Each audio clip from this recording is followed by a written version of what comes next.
There is no gender bias in the kitchen. Hunger has no gender bias, so is the kitchen.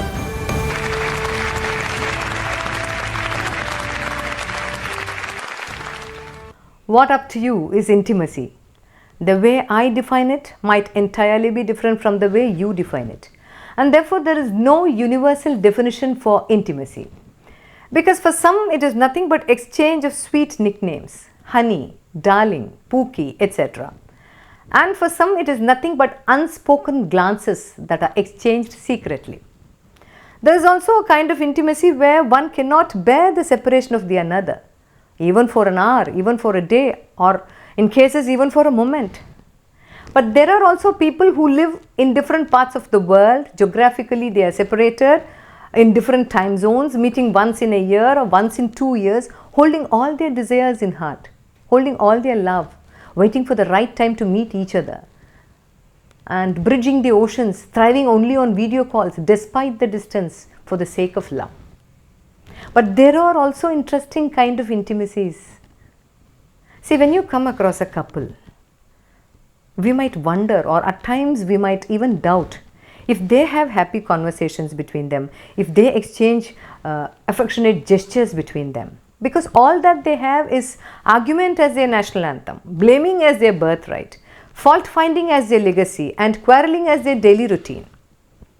And the menu card for intimacy for them is entirely different from the rest of us. If they have argument for breakfast, they have complaints for lunch and a plate full of criticisms for dinner. But we must also agree one thing here. The truth is, in all these cases, it is always the wife that initiates a quarrel. It is always the wife that starts a fight. And again, it is always the husband that chooses not to argue back. You know why?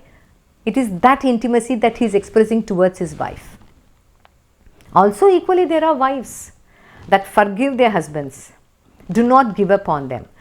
Even if they hurt them in drunken state, or even if they hit them in drunken state or squander money in gambling.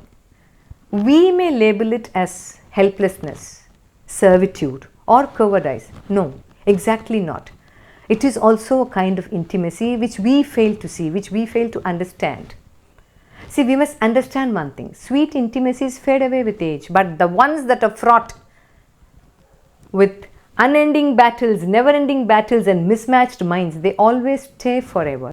So next time when you come across a couple that express love and affection openly, never ever envy them. Instead, envy the ones that fight with each other always, that argue with each other, and also that express dissatisfaction.